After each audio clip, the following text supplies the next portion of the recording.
Esiet sveicināti, cienījamie Latvijas Tautas kanāla skatītāji. Pēc ilgāka pārtraukuma sākās skolas un viss pārējais, bet tomēr nevēlamo pētījumu 7. raidījums, un šodienas raidījumā mēs parunāsim par tā tēmu būs bioloģiskie ieroči, jeb nosaukums. Ja mēs varam parādīt arī ekrānu, ja? Ja vēl kāds Latvijā tomēr atrodas vai ārpus Latvijas, kurš grib ar Annu strādāt kopā pie visādām tām lietām, pie kurām būtu jāstrādā, droši rakstiet uz to e-pastu, lai gan cerība maza. Sveika, Anna! Sveiki un veseli visi. Un, jā, sveiki visiem. Un aicinājums pastāv, kuriem nav vienaldzīgs tas, kas notiek apkārt, un kuri ir gatavi veltīt savu laiku un resursus tautas labā. Laipni aicināti. Jā, un sāksim mēs tā ar smagu artilēriju. Principā cilvēkiem, kuriem ir švaki nervi, gan pirms video vēlreiz to atkārtošu, vai maziem bērniem būtu vēlams šo gan neskatīties, bet tas tad būs tas, par ko vispār būs stāsts. Visā raidījuma iztirzājumā tālāk, jā, video tiešām ir ļoti, es teiktu, iespaidīgs un tiešām, cilvēkiem ar tādu švakāku nervu sistēmu, ieteikums ir neskatīties, un tūlīt es pateikšu, cik minūtes, kur mēs to pirmo laižam, jā, tagad to otro tad nē, pagaidām, jā. Tūlīt apstīsimies, cik viņš mums ir garš, jā, lai varētu pateikt cilvēkiem. 4 minūtes 21 sekunde. Tā kā uz 4 minūtes aiziet, uztaisat tēju, kafiju, nezinu, kurā laikā skatāties, un tā tālāk tie, kur tiešām baidās skatīties. Nu ko, laižam vaļā?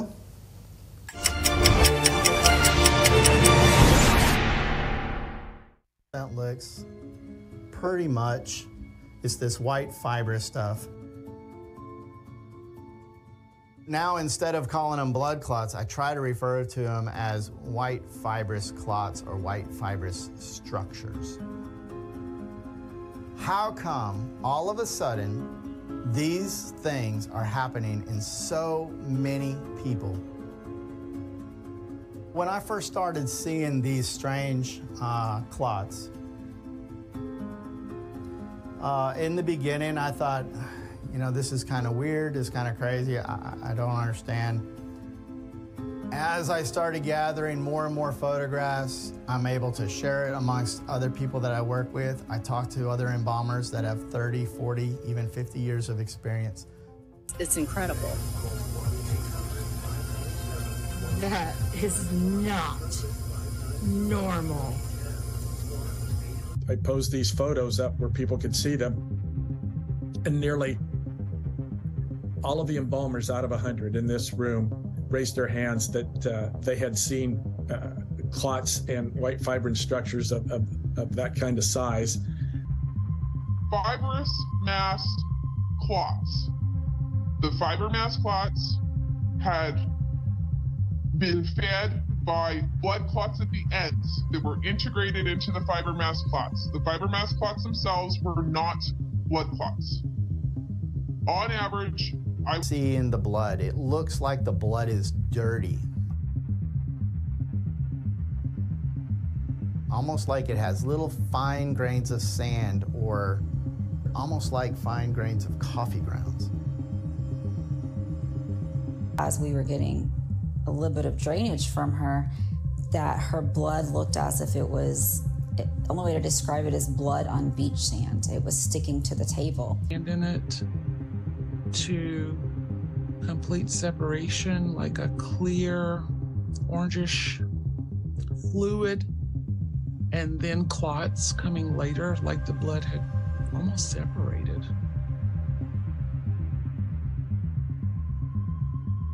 And of course, then there are the fibrin structures that we get, and it doesn't matter if it's a young or old person. And this clot coming out of the iliac.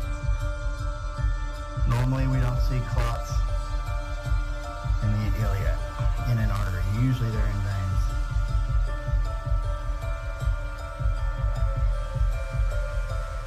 And I'm probably not going to be able to get it all.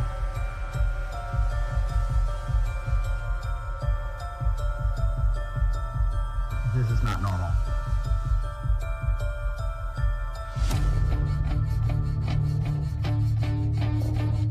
Look at the size of this one.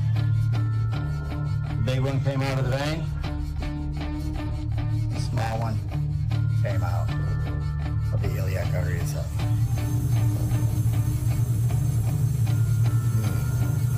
Wow.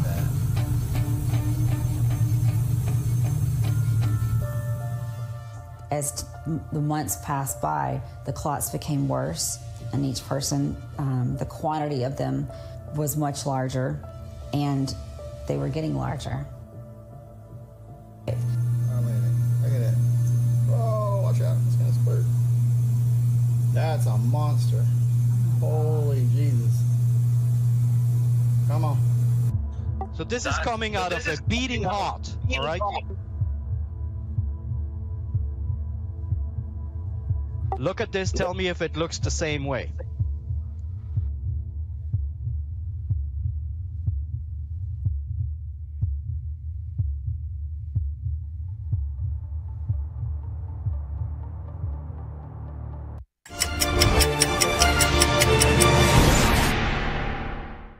Jā, paldies. Mums te, godīgi sakot, studijā bija vēl grūtāk noskatīties, jo mums te vēl tāda skaņa tāda nopietnāk bišķi. Un tas, jā.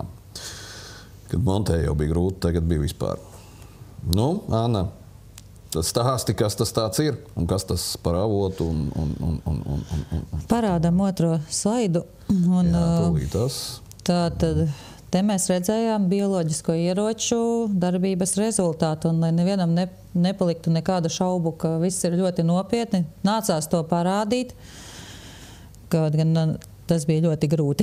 Bet tātad tie bija fragmenti kopā salikti, kurus Māris kopā salika no filmas Died Suddenly, kas 2022. gadā tika izlaista. Un pasauli ieraudzīja, kas notiek ar mirušiem ne tikai bija viens cilvēkiem un arī ar dzīviem. Jā. Principā tas notiek ar dzīviem cilvēkiem. Un tātad šī gada vasarā, nākamā slaida parādam, tātad ir iznākusi arī dokumentālā jau tāda filma Amiloīdu klotu simpozijum. Latviski šim veidojumam vēl nav nosaukuma. Es viņus vienkārši saukšu par baltajiem veidojumiem. Bet valodniekiem ir uzdevums izdomāt, kā mēs latviski... Tas būtu šķiedrs, varētu būt, kaut kādas baltas. Jā, kā mēs redzam, šie veidojumi ir šķiedreini. Un es uzreiz arī gribu dot parādam nākamo slaidu tiem, kas paši grib apskatīties. Tātad, kā jūs varat atrast informāciju? Tātad galvenā filma, kas ap šo ir Died Suddenly. Un vēl angliski to sauc par Amyloid clots. Ja, arī par to var meklēt informāciju. Tātad īsa priekšvēsture ir tāda, ka 2021. gadā Rihards Hiršmans, jūs arī viņu uzvārdu redzat ekrānā, sāka pamanīt mirušo personu līķos. Viņš ir balzamētājs, un balzamētāja darbs Amerikā saistās ar to, ka viņi attīra organismu nevis organismu, bet līķi no asinīm. Principā izpumpē visas asinis līķa un ielaiž to kaut kādu šķidrumu, kas aizstāja asinis. Es nezinu, vai Latvijā ar tādu nodarbojās, bet Amerikā tā ir izplatīta profesija, un tādā veidā viņi sagatavo līķas bērēm, un viņš sāka pamanīt, ka pirmkārt nesāka cirkulēt tas šķidrums.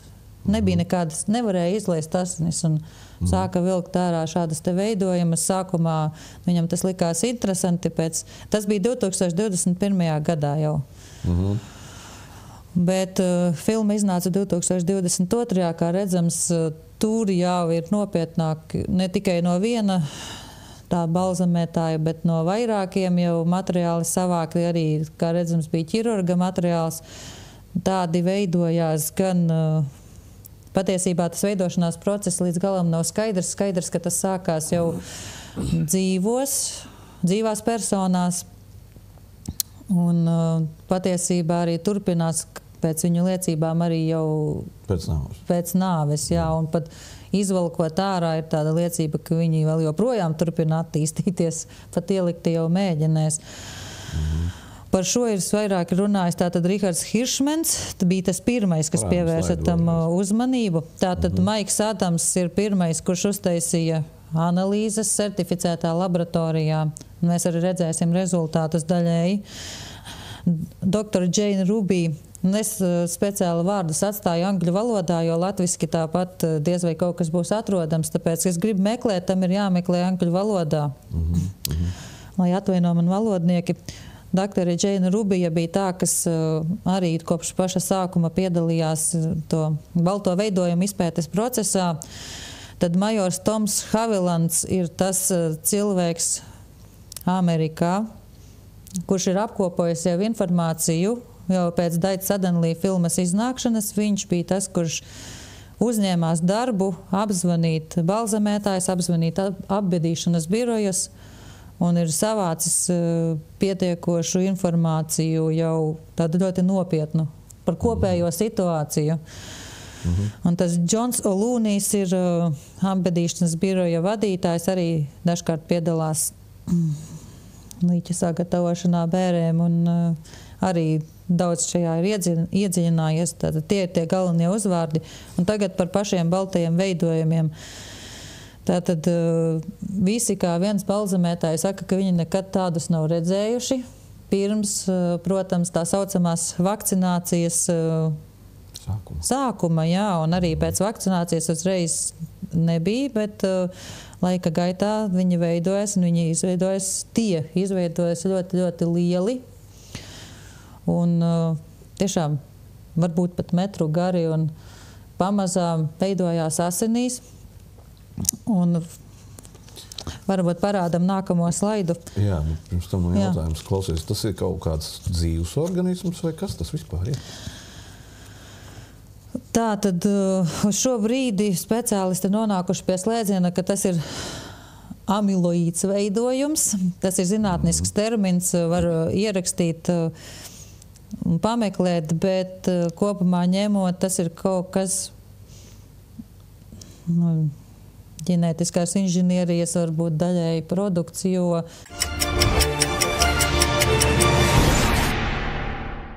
mēs varam parādīt slaidu.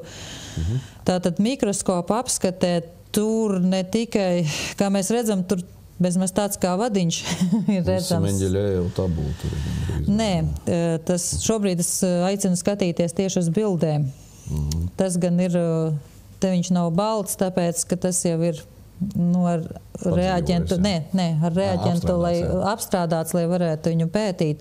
Tāpēc viņš iekrāsojas, tas ir iekrāsojas dzeltens, bet, kā redzat, tur ir fiksēts tāds kā vadiņš, un nav šobrīd skaidri, kam tas ir domāts, bet izskatās man personīgi, ka tas nav vienkārši tāpat nejauši saveidojās, tas tā nav.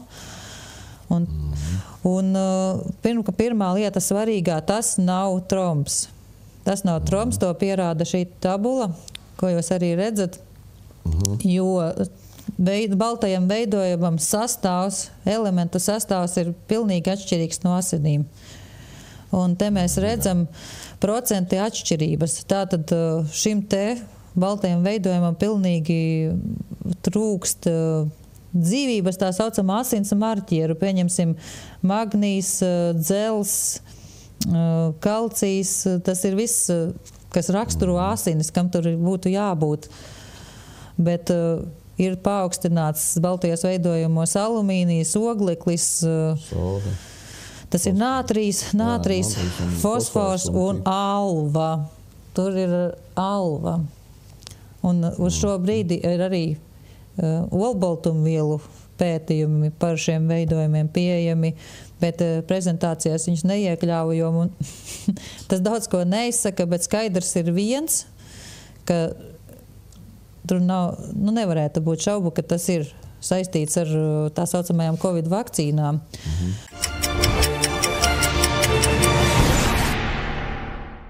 Un mēs varam parādīt tālāk slaidu. Piemēram, daži jau zinātniskie raksti, kas uz to norāda, tātad zinātniski tas saucās amiloidoģenēze. Tad, kad veidojās tādi kā trombi, bet tie, kā mēs redzējām, nav trombi. Gumijveida veidojumi. Jā, tie ir gumijveida veidojumi, jo kas paskatīsies, redzēs, ka ļoti izturīgi. Viņš tiešām atgādina gumiju. Amerikāņu tie balsamētāji, kuri tos arī vēl kārā raksturo, tos daži saka, ka izskatās kā kalmārs, citi saka, ka ir tie baltie veidojumi, un kuriem galos ir asins recekļi, un izskatās tā, ka viņš barojās no tās asins recekļu un aug lielāks. Tā kā pēc parazītiem citiem izskatās, orgāni tur nav nekādi piefiksēti, bet tas, ka tas aug un palielinās asinīs, tas ir pilnīgi skaidrs. Un to izraisa, šobrīd ir tāds secinājums, ka to izraisa spike proteīns. Es atgādināšu visiem, kas ir kā tās injekcijas, kas saucās Covid vakcīnas, galvenais mērķis bija ražot spike proteīnus. Spike proteīns, jā. Ievadīt viņus organismā un ražot, un ir jau zinātniski pētījumi, kas norāda. Protams, zinātnieki nevar tieši tā runāt kā es, bet es varu atļauties, jo es neesmu zinātnieks, ja? Un man nav jāpublicē zinātniskie pētījumi. Bet principā, kas lasa, tas saprot, ka spike proteīns ir pat atklāts, kas jau to izraisa tieši. Un noteikti, bet mēs arī šī raidījuma laikā parunāsim, kas ir spike proteīns. Jo spike proteīns neko neizsaka, bet to arī savādāk var nosaukt. Līdz ar to, un tātad majora Toma Havalina apkopojums ir tāds, ka 2022. 2023. gadā aptuveni 30% no līķiem šādi veidojumi bija sastopami. Tas Rihards Hiršmens, kurš pirmais tos veidojumus sāka vilkt ārā, gan savā praksē redz vairāk, vismaz minimums 50%, un tas nav beidzies. Filma iznāca jau 2022. gadā, vēl par 2025. gadu ir liecības aptuveni 17% no visiem līķiem ir šādi veidojumi asinīs. Un, protams, ka ja tie ir tik masīvi un bloķē asinsvadus, cilvēks nevar izdzīvot. Principā tas arī lielā daļā gadījumu izsauc nāvi. Viņi to sauc trombi. Nē, kas jau bija jāpasaka, bet trombi tie nav, tas ir pilnīgi skaidrs. Mēs redzējām analīzi. Un starp citu, varbūt kāds mediķis klausās, šo te nešķīdina heparīns. Heparīns ir asins trombu šķīdinātājs, bet šos te parastās trombu šķīdinātājas zāles nešķīdina tieši tāpēc, ka tie nesastāv no asinīm. Tas ir kaut kas cits. Jā, sapratu. Jālas? Es domāju, ka pāriesim tagad pie dokumenta, kas paslīdējis lielai daļai sabiedrības garām un uz ko vajadzētu norādīt beidzot. Jā, nu tad parādam ekrānu.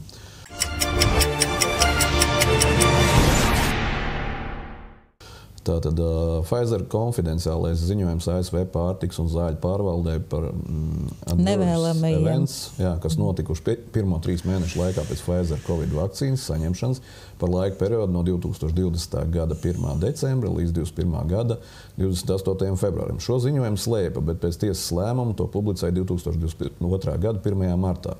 Publicēja neilgi pēc Krievijas iebrukuma Ukrainā 2022. gada 21. februārī. Līdz ar to absolūti lielākā sabiedrības daļa par šo ziņojumu neuzzināja. Mēs to starp arī. Un tāpēc mēs šodien parādīsim, ko tad Pfizer ziņoja. Gribu atgādināt, ka 1. decembrī tika pieņemts lēmums ASV par tā saucamās vakcinācijas sākšanu. Šis ziņojums ir par pirmajiem 3 mēnešiem. Māris varētu atvērt to dokumentu konkrēto un parādīt, tad, ko Pfizer zināja pirmajos 3 mēnešos, kas bija zināms un ko zināja ASV valdība pēc 3 mēnešiem. Un kopš 2022. gada tātad ir zināms. Jā, uz kurām lapām mēs ejam.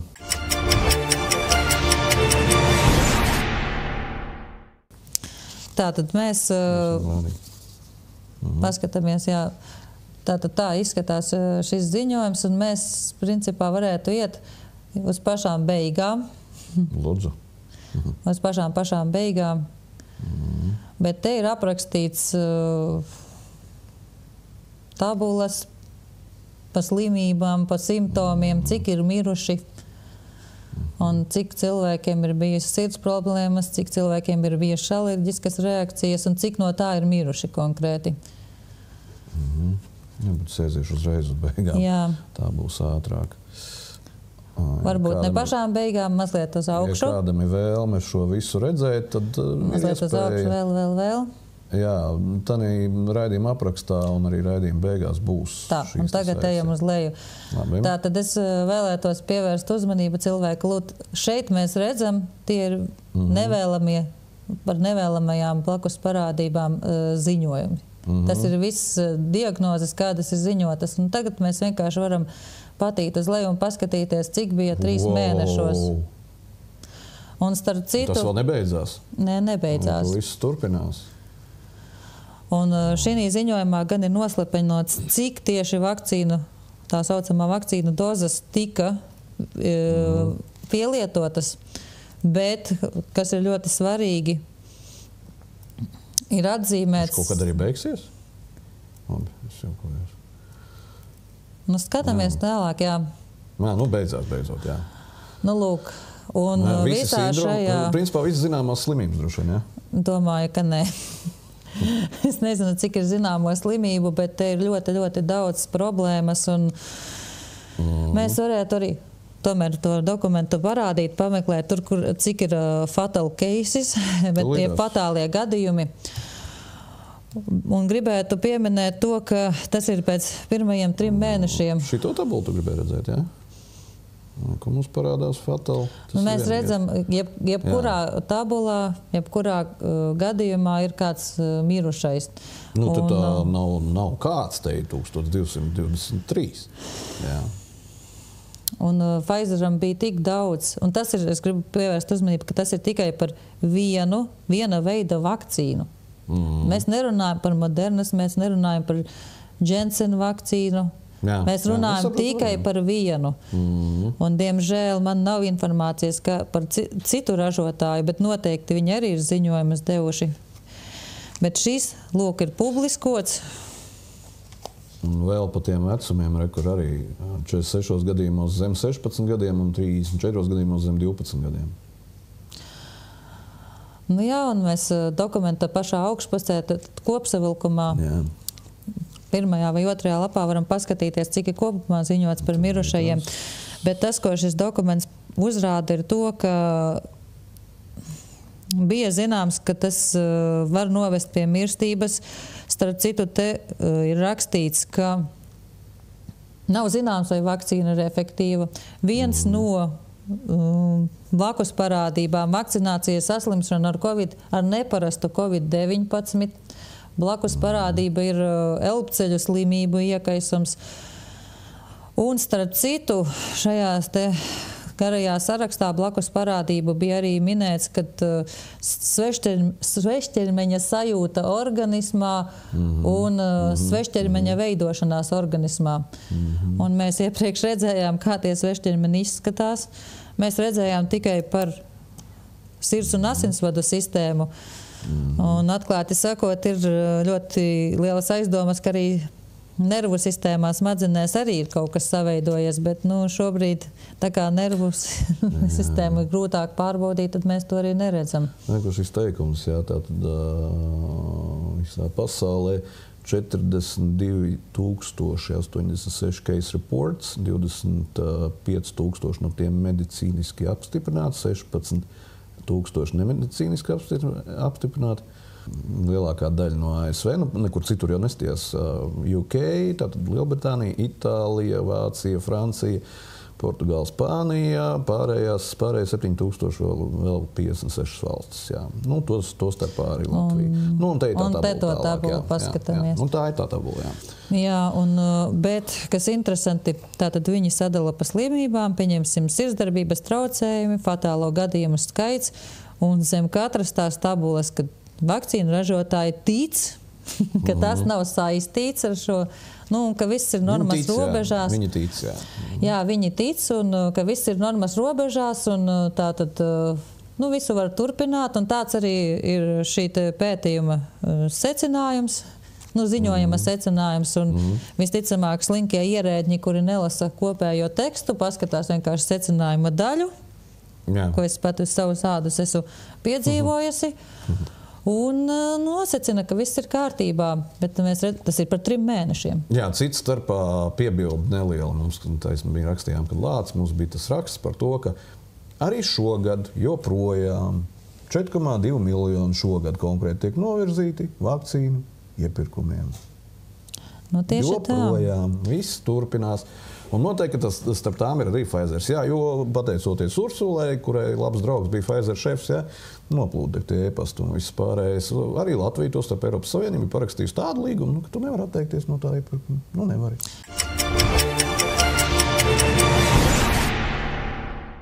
Mēs varētu paskatīties vienu konkrētu vakcīnu propagandas materiālu. Jā, tūlīt tās paskatīsimies. No SPKC dokumentu. Ar lielāko prieku. Un tātad pieņemsim, ka sākumā varēja kaut ko nezināt. Tieši tā, vēl joprojām tas turpinās, neskatoties uz to, ka jau kopš 2022. gada bija zināms, ka konkrēti mēs redzējām, cik garu sarakstu izraisa un kādas problēmas.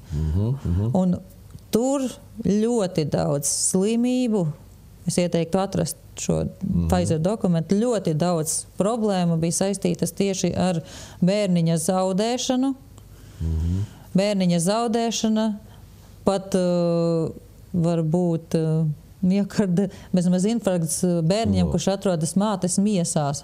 Viņi vēl joprojām un šeit mēs redzam, ka SPKC tieši sievietes gaidībās aicina vakcinēties. Svarīgi veikt grūtniecēm ģimenes locekļiem. Un paskatāmies arī tālāk šo dokumentu. Es negribu.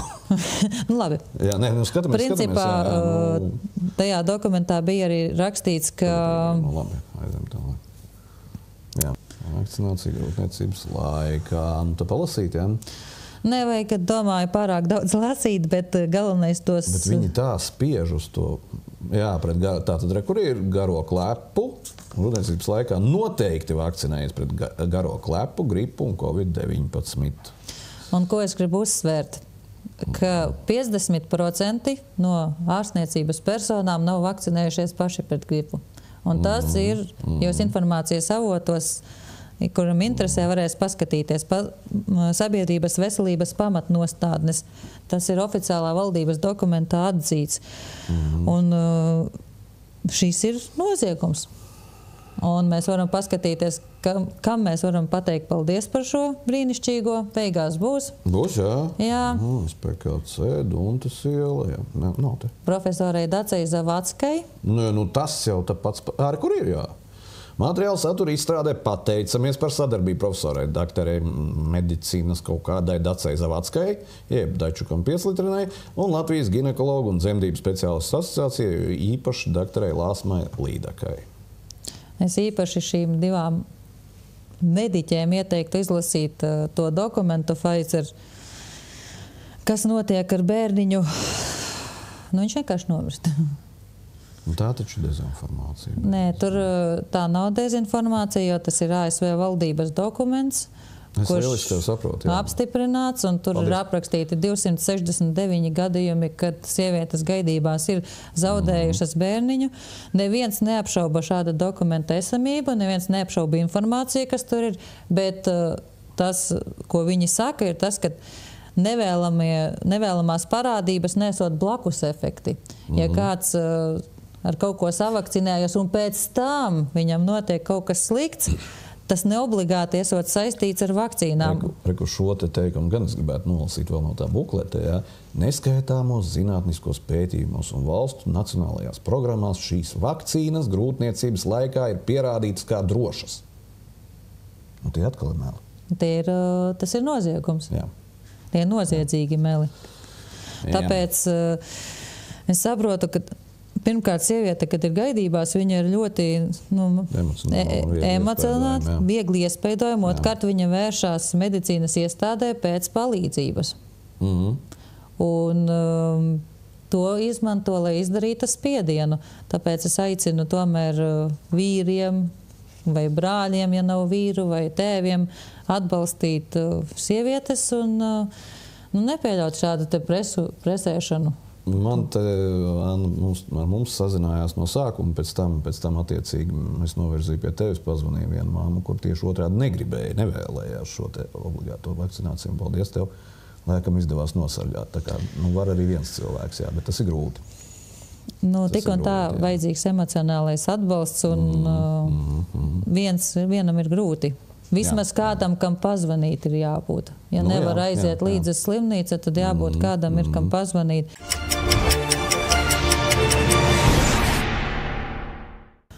Un mēs varam paskatīties tas dokuments, ko mēs redzējām par pirmajiem 3 mēnešiem. Bet arī viens cits Pfizer klīniskais pētījums, kurā viņi mēģināja pārbaudīt, kura tad vakcīna viņiem bija 2 pieejamas iespējamie varianti. Mēs redzējām par variantu, kuru viņi izvēlējās, otrs tika atmests, bet šeit ir salīdzināti tie 2 vakcīnu varianti viņu. Un mēs redzam, kā šie pētījumi notiek. Tātad iesaistīti tiek sākotnēji tikai veselas personas, 12 gadi vai vecākas, veselas.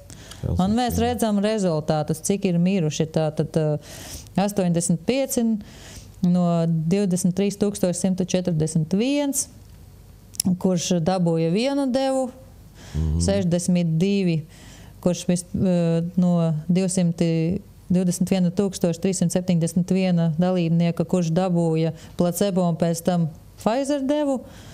Un tad 23 ir miruši, kuri placebo grupā bija. Tā kā viņi gan apgalvo, ka viņi placebo grupai neko nepievieno, bet es negribētu piedalīties nevienā Pfizer pētījumā pat placebo grupas ietvaros, jo, kā jau minēju, viņi paši saka, ka tie visi bija veseli cilvēki. Bija. Jā, jo principā pirmajā stadijā šīs te lietas nedrīkst pārbaudīt uz neveseliem. Tur tiek tikai veseli. Bet viņi, protams, nedomā, ka tas ir saistīts ar to ievadīto, tāds ir secinājums. Un katrā fāzē, kur vienalga kāds nomirst vai ne, vienmēr ir secinājums, ka tas nebija no tā. Tas nebija no tā, vai mēs neticam, ka tas bija no tā. Lai gan pirms tam bija pilnīgi veseli cilvēki. Tieši tā. Fantastika. Jā, un tiem, starp citu, tā neliela piebilde, jā, zinot to, ko mēs jau šobrīd zinām, ja tiem, kuri te priecājās, ka tas jau Amerikā, nekā nebija mīlīši. Pie mums vēl trakāk. Pie mums ir vēl trakāk. Jā. Un tie paši Pfizer šeit to dara un vispārējie. Tā kā sargieties un sargiet savus tuviniekus.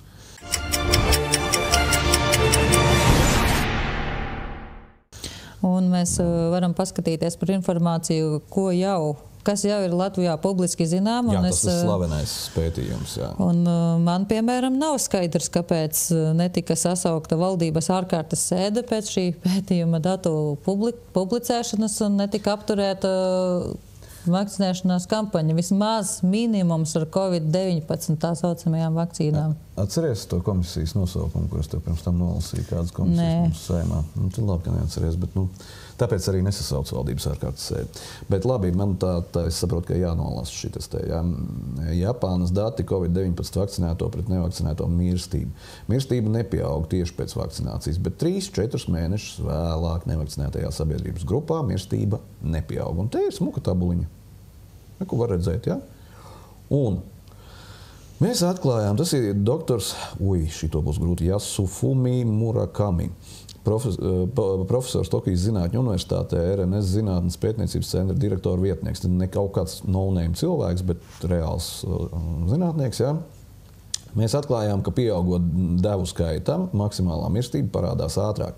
Kas nozīmē to, ka jo vairāk devu jūs saņemat, jo drīzāk jūs visticamāk nomirsiet īsākā laika periodā. Tātad risks nomirt palielinoties devu skaitam. Ko te mums te stāstīja? Vajag boosteri, balstu vakcīnu izdomāja nosaukumu, un ko tik vēl viņi te neizdomāja. Pavisam reāls pētījums, un te nav runa par 1000, cik es atceros, pētāmajiem. Tur bija miljonos. 18 miljoni. Jā, tur bija miljonos. Šitas arī nevienu nepārliecina. Zavackas un tā tālāk.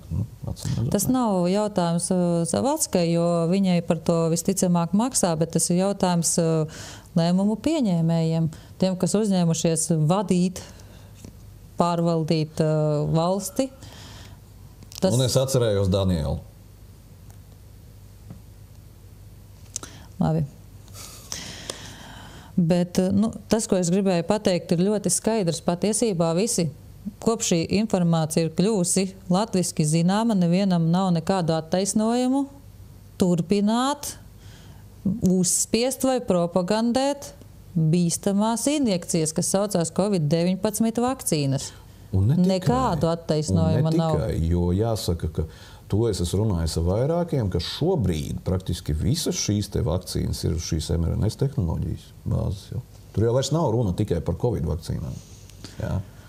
Tā kā, Covid-19 tā saucamās vakcīnas mēs varam ar datiem pilnīgi redzēt, ne tikai datiem, to patiesībā mirušie ir liecinieki tam, tas, ko no viņiem vēl kārā, tas ir Latvijā, ja kaut ko arī izvelks, tad mēs to visticamāk neuzzināsim, jo mums nav, diemžēl, tādu neatkarīgu speciālistu, bet 17% rēķinaties, ka 17% vismaz no tā saucamajiem vakcinētajiem tādi veidojumi ir un pieaug.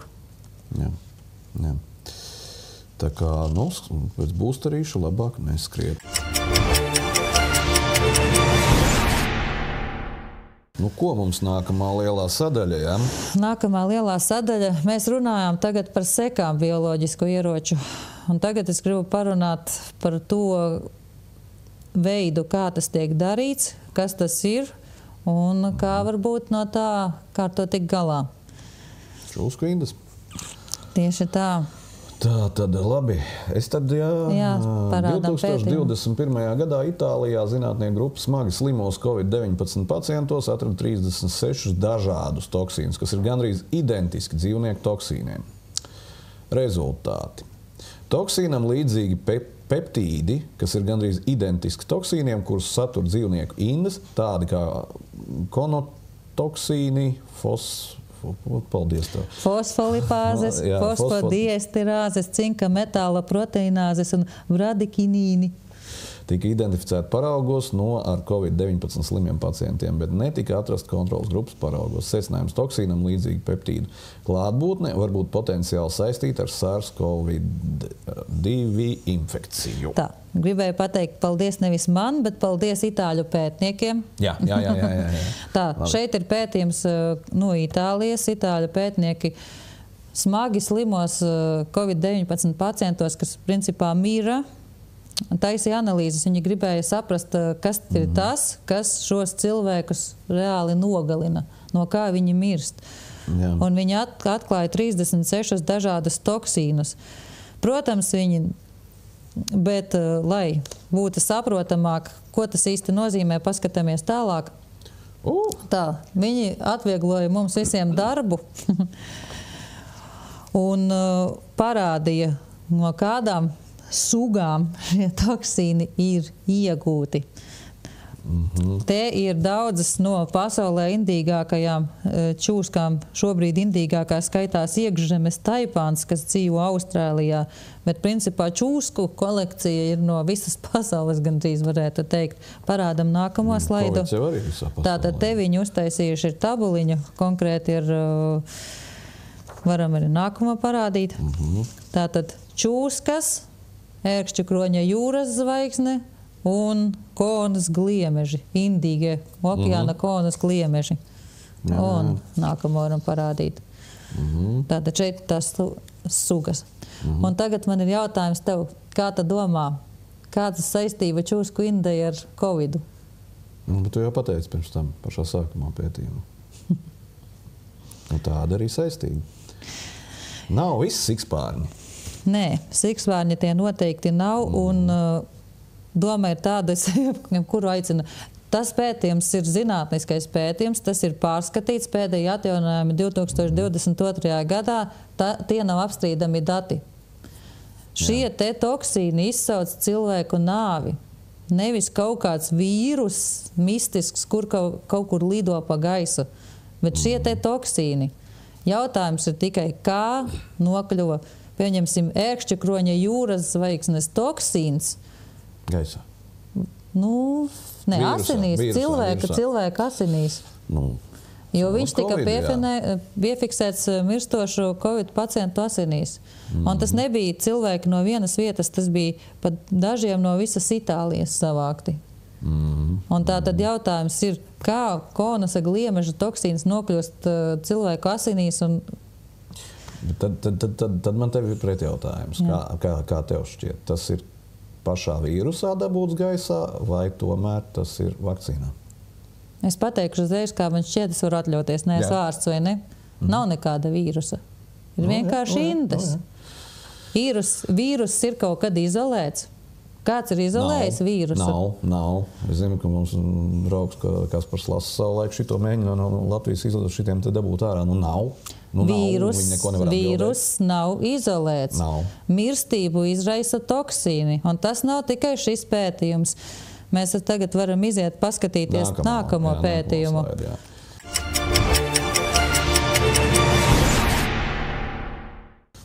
Nākamais. 2020. gada janvārs Ķīnas pētnieki atklāja, ka Covid-19 izcelsme saistām ar divām čūskām.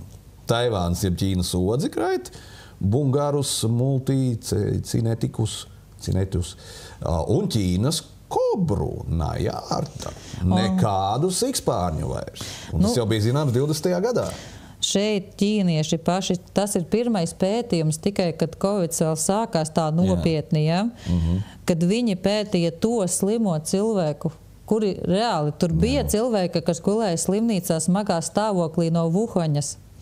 Viņi pētīja, kas izsauc to smago stāvokli, kāpēc viņi mirst.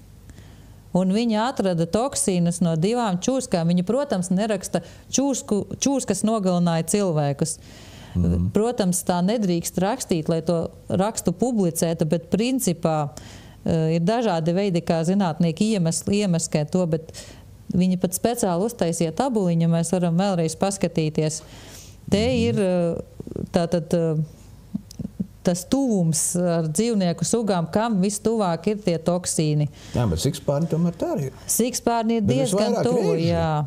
Nē, visvairāk ir divas čūskas. Tas ir, jā. Tas tā vēzis, jā. Vis tālāk ir reizes. Te viņi vienkārši pielika dzīvniekus, lai pārbaudītu. Un tātad ķīnieši uztaisīja pētījumu, atklāja divus toksīnus, kas nogalina cilvēku. No Ķīnas kobras un no Taivānas odzes. No kobras un odzes tātad. Tālāk Franči pēc 4 mēnešiem uztaisīja pētījumu. Apstiprināja to pašu, viņi arī atrada cilvēku asinīs toksīnu. Pēc tam sekoja šis iepriekš redzētais itāļu pētījums. Te vairs nebija 2 toksīni, te bija 36 toksīni, tāpēc, ka itāļi jau meklēja toksīnus. Ķīniešiem bija grūtāk, jo viņi mēģināja noskaidrot, kas izsauc nāvi, jā. Pēc tam Franči jau bija izlasījuši, jau arī izpētīja, un Itāļi jau meklēja toksīnus un atrada 36 toksīnus. Tā kā tas nav viens pētījums, tas vēl, un nav tikai Franči, Itāļi un ķīnieši. Paskat, izlasam arī šo. Parādam.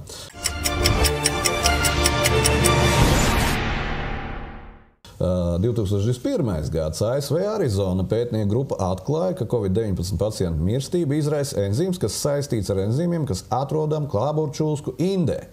Lūk, tā. Arī par šo patiesībā var atrast vēl joprojām vairākus sižetus, protams, angļu valodā.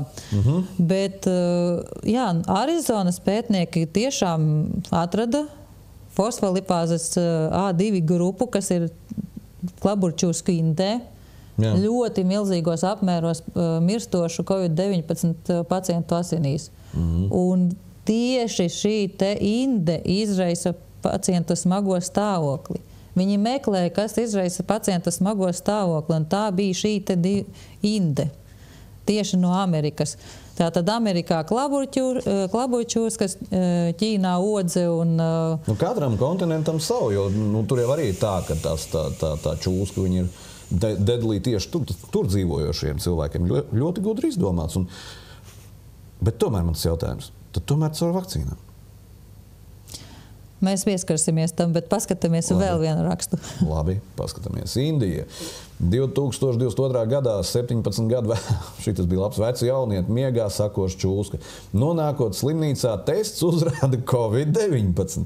Tiek ievadīta pretinde, kas izārstē jaunieti gan no saindēšanās ar čūsku indi, gan COVID-19. Bet, protams, kā jau es teicu, zinātnieki nevar pilnīgi skaidri runāt, bet citreiz vienkārši virsraksts, angļu valodas virsraksts raksta nosaukuma jau pasaka vairāk nekā vienkārši tieši vārdi. Jā, pieņemsim, atmaskojot saikni starp čūsku kodumu saindēšanos un COVID-19 saucās angļu valodā tas pētījuma virsraksts. Jā, nu, lūk, un skatāmies nākamo. Tātad nākamais ir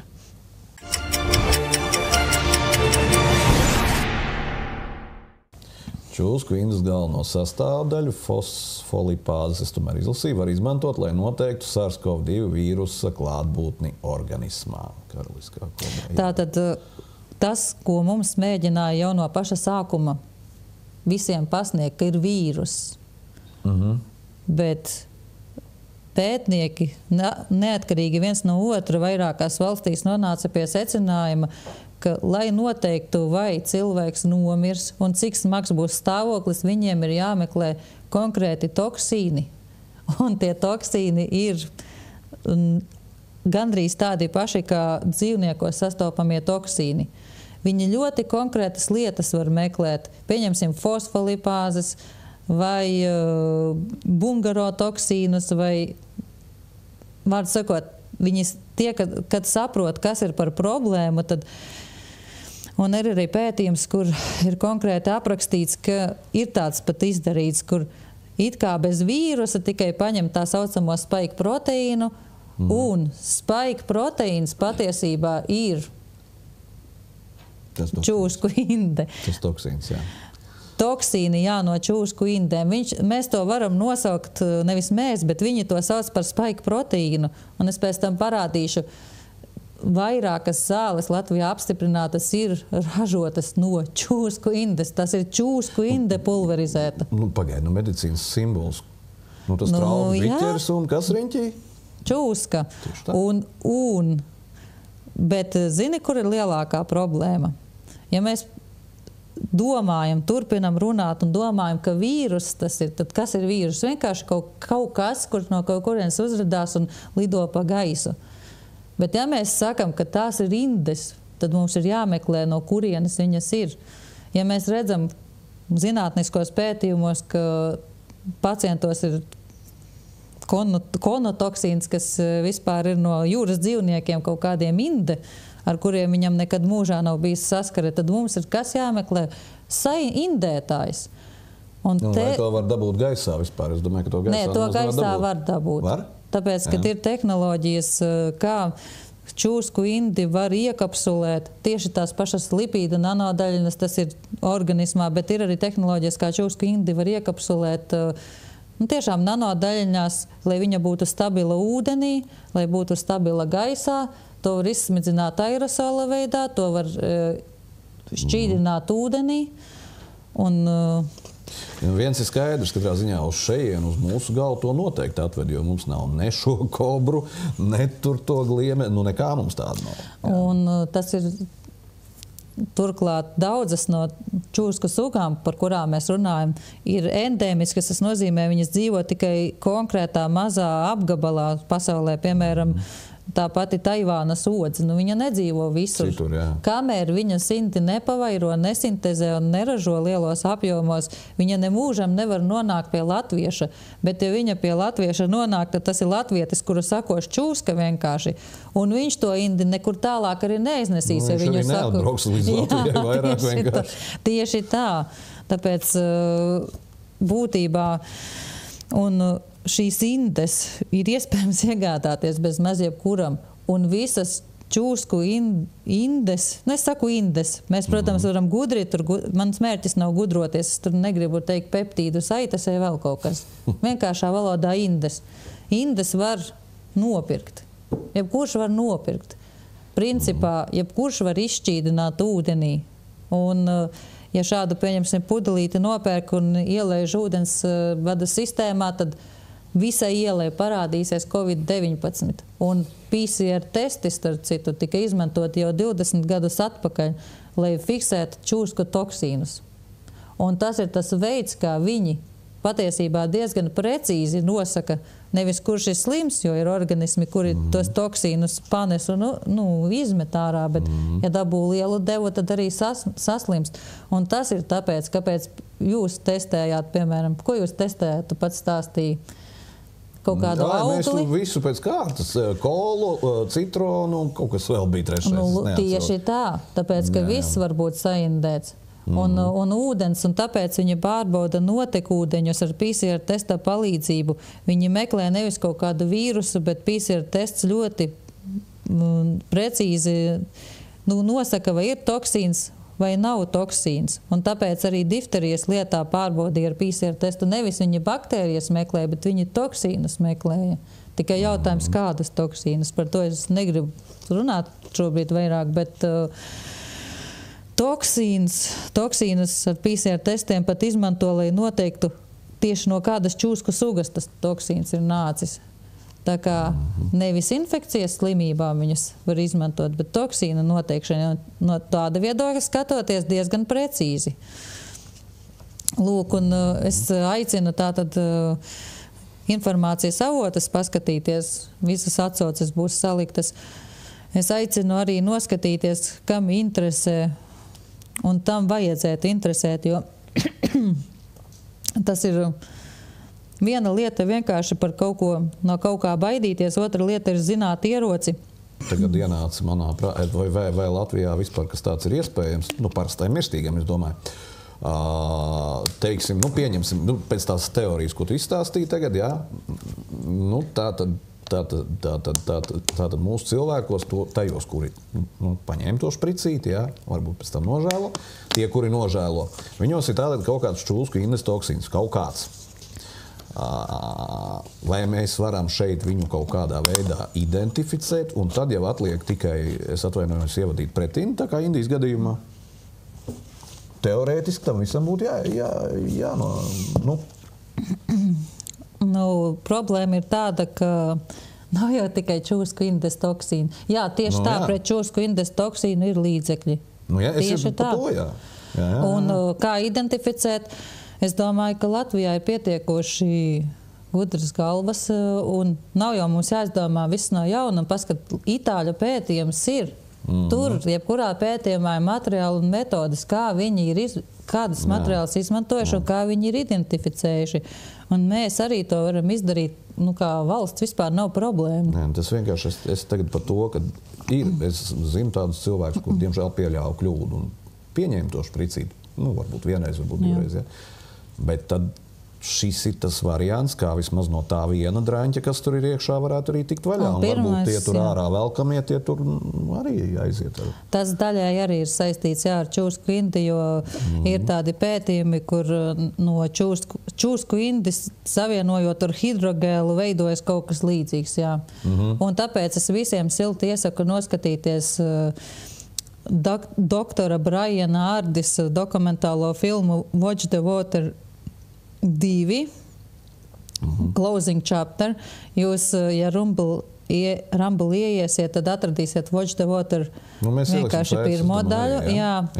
Bet otrā daļa ir vērtīgāka, un vēl ļoti vērtīga ir tieši doktora Briana Ardesa saruna ar Maiku Adamsu. Tā ir 3 stundu garumā, bet tas ir tiem cilvēkiem, kuri vairāk grib iedziļināties tēmā, jo es neredzu patiesībā pamatojumu vīrusa hipotēzē, nav nekāda pamatojuma.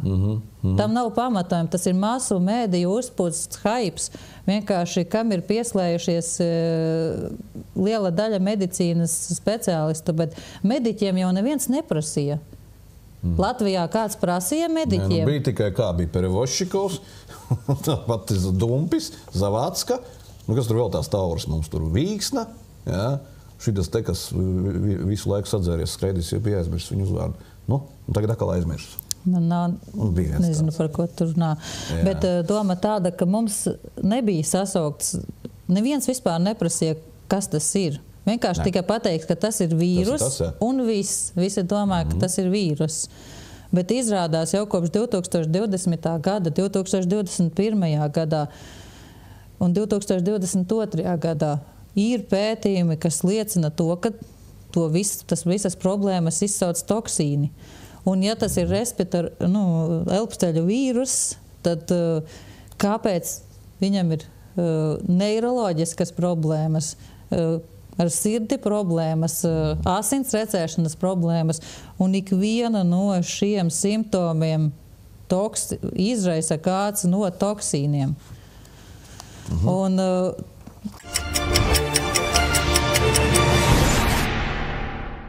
man vienkārši cilvēki prasīja, kā šito visu dabūt ārā, un es ilgi šaubījos, vispār, vai es varu par to runāt. Vai es varu par to runāt, tāpēc, ka es neesmu mediķis un neesmu ārsts, bet es sapratu vienu lietu, uz kā pamata es varētu runāt, jo mēs šobrīd runājam par bioloģiskajiem ieročiem, nevis vienkārši par kaut kādu parastu medicīnisku stāvokli. Un līdz ar to pret lielu daļu toksīnu palīdz nikotīns. Tas varbūt izklausās šokējoši, bet šūnu receptori, kuriem piesaistās toksīni, tad nikotīna acetihlorīda receptori.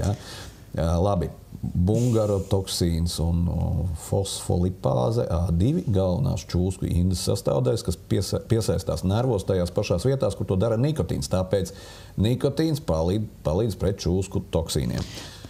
Augšā ieteiktu paskatieties tieši profesionāļiem, jo tika pateikts, ka tā saucamais SARS-CoV-2 iekļūst šūnās caur ACE2 receptoru.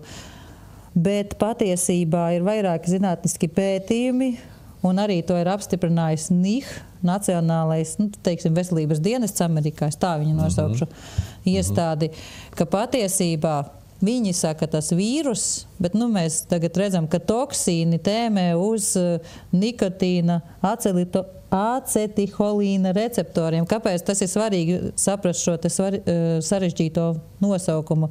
Jo nikotīns ir katrā ķermeņa šūnā cilvēkam. Un šie ir receptori, kas ir arī nervu šūnās un īpaši daudz smadzenēs. Un ja tā čūsku indes toksīns, ko viņš dara? Viņš vienkārši uzsēžās tajam receptoram virsū un bloķē signālu. Un tāpēc cilvēkiem zūd garša, citiem pazūd smarža, jo, ja tas toksīns uzsēžās uz tā nerva, kas atbild par smaržu, viņš nobloķē signālu.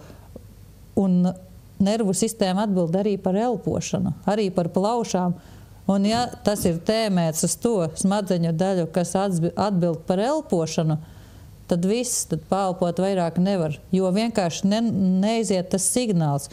Un nikotīns ir tā viela, kas daļēji, vismaz daļu no šiem toksīniem var izdzīt no savas vietas, bet ja viņš to neizdara, tad veidojās jauni tie receptori, un vismaz daļai tā funkciju var saglabāt.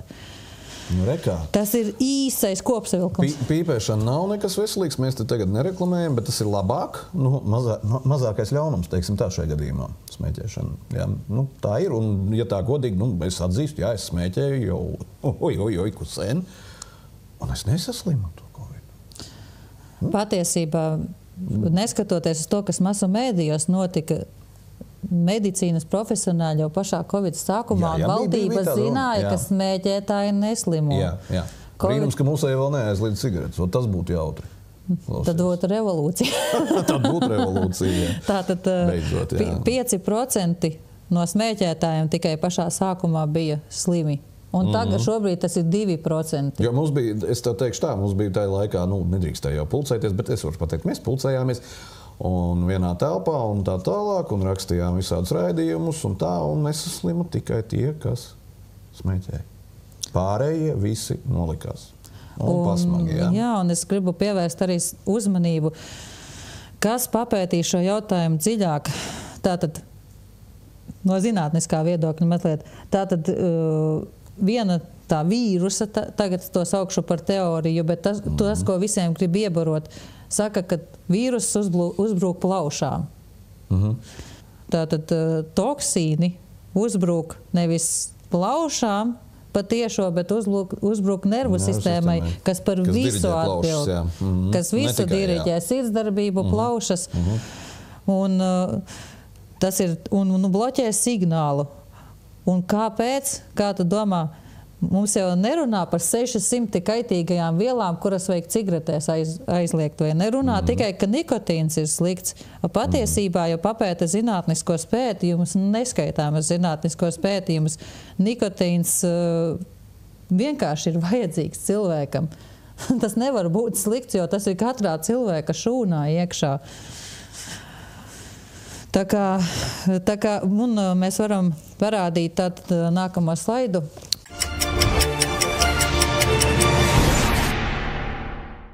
Manuprāt, viss tā objektīvāk un zinātniskāk šo visu par nikotīna jautājumu ir apkopojis viens ārsts no Amerikas, un te var redzēt mājaslapu, kuram interesē visu skatīties to apkopojumu, bet parādam nākamo skaitu. Tātad šeit viņš ir izveidojis tabulu, tātad kādā veidā mēs varam saskarties ar toksīniem. Tātad tieši čūsku kodumi. Nikotīns, nikotīns tātad ir līdzeklis pret čūsku indēm spaiku proteīniem, bioloģiskiem ieročiem, kur satur čūsku indes. Nikotīna satur tabaka, baklažāni, interesanti, tomāti, interesanti, kartupeļi un selerijas. Nikotīna plāksteri, tabletes, košļenes, ieelpošanas ierīces, cigaretes. Tad, ko es gribēju pateikt par visu šo jautājumu, un Farma ļoti labi zina, ka nikotīns palīdz. Nikotīns vienkārši pret tik daudzās lietās uzlabo atmiņu, palīdz pret Alzheimeru, palīdz pret Parkinsonu, palīdz pret visām infekcijas slimībām, pret kurām šobrīd ir obligātā vakcinācijas kalendārā iekļautas, bet tieši pret nikotīnu visvairāk cīnās, neskatoties uz to, ka tas ir katrā ķermeņa šūnā, un neskatoties uz to, ka tas, pieņemsim, ir tomātos un kartupeļos un selerijās. Ja tiešām šī viela būtu kaitīga, mēs nedrīkstētu ēst. Un starp citu ir tādas kustības, kas saka, ka tomāti, visi šie augi ir indīgi, tāpēc, ka pieder. Man viens draugs saka, ka kartupeļi esot nāve. Un no kurienes viņš to ir guvis? Nezinu, saskatījies kaut kur. Un vēl, bet, ja kāds tagad domā, ka viņam vajadzētu nikotīna plāksteri. Nē, var jau arī ēst baklažānus, tomātus, kartupeļus un selerijas. Jā. Tas ir mazākais. Bet vienīgi gribu pabrīdināt par plāksteriem un košļinēm un tādām citām lietām, jo jau tajā tālajā 2020. gadā vai 2021. kad es veicu tos pētījumus par COVID-19 tā sauktajām vakcīnām, es arī saskāros ar informāciju, ka jau tajā laikā tāda organizācija All for Science nodarbojās ar tabakas ģenētisko modificēšanu, un principā viņi zina, kuri ir tie augi, kuri palīdz un mēģina viņus visādos veidos samaitāt. Konkrēti tabakā tika mēģināts jau tajā laikā ieaudzēt vakcīnu. Reāli augā, kas visvairāk satur nikotīnu un vislabāk palīdz pret to, viņi mēģina ieaudzēt jau indi, principā. Un tas pats ir ar tomātiem un kartupeļiem, jo Eiropā tikai daži augi ir atļauts audzēt ģenētiski modificētas, un kartupeļi ir viens no tiem. Tā kā, ja tiešām gribat tīru produktu, vajag ļoti pārbaudīt, nevar tā skriet un pirkt visu pēc kārtas. Jā, lielveikala plasmasas tomāti jau ir slaveni. Tas ir vispār. Reāli plasmasas gandrīz vai jāsaka. Tieši tā, bet atgriežoties tātad, tas bija par nikotīnu un šeit ir par to tabulu. Mēs redzam, ka šis ārsts konkrētais pat pieļauj, ka 10 līdz 30% gadījumu pret tiešu čūskas indes iedarbību palīdz nikotīns, bet pret tā saucamajiem spike proteīniem, es saku tā saucamajiem, jo reāli tās ir čūsku indžu sastāvdaļas, 30 līdz 60%. Tas ir atkarīgs, cik ir smags stāvoklis, bet ir cilvēki, kuram lietojot plāksteri vai košļiņas, paliek labi jau pēc dažām dienām vai pat pēc stundas, piemēram, kuriem ir zudusi, vismaz Amerikā tādi dati ir par Ameriku. Par Latviju, protams, es nezinu, bet es ļoti ceru, ka kāds izmēģinās arī kaut ko dabisku, nevis ēst indes un cerēt, ka viņam paliks labāk. Un, jāaudzē būs tabaka, ko darīt. Jā, man līdz tētiņš, piemēram, audzēja. Un gudri darīja, jā. Un ne par velti to darīja. Un tagad pāriesim, paskatīsimies, vai tas viss ir arī tā saucamajās Covid vakcīnās.